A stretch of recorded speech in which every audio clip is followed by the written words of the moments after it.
বগুড়ার গাবতলীতে শুরু হয়েছে ঐতিহ্যবাহী পোড়াদহের মেলা। দুদিনের এই মেলার প্রধান আকর্ষণ বিভিন্ন প্রজাতির বিশাল আকৃতির মাছ। মেলায় আগামীকালের পর্ব হচ্ছে বউ মেলা।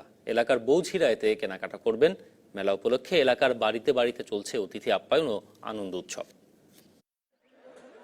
সাত সকালেই ইছামতি নদীর তীরে মানুষের ঢল।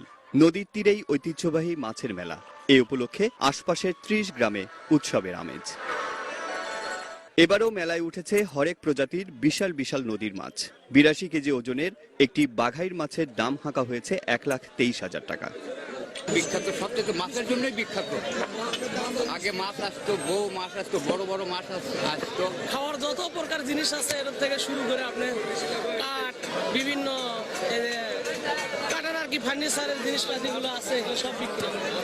প্রায় ২০০ বছর আগে বিভিন্ন জায়গা থেকে সন্ন্যাসীরা এসে বগুড়ার গাবতলী উপজেলার গাড়িদহ নদী ঘেঁষে আস্তানা গাড়তেন।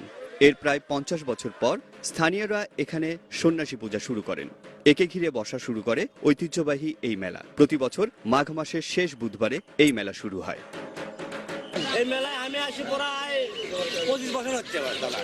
২৫ বছর ধরে এই মেলা করি আমি। দিচ্ছে সবাই কিনেছে, টাকা দিচ্ছি। মেলায় শিশুদের খেলাধুলার সামগ্রী ছাড়াও রয়েছে হরেক রকমের খাবারের দোকান। সকাল থেকে মেলায় ভিড় জমান বগুড়া সহ আশপাশের জেলার মানুষ। প্রায় ১০০ একর জমির উপর এই মেলায় দুদিনে বগুড়া সহ আশপাশের জেলার প্রায় ৮ লাখ দর্শনার্থী ক্রেতা বিক্রেতার সমাগম ঘটে। Rakib Jewel, DBC news, Bogura.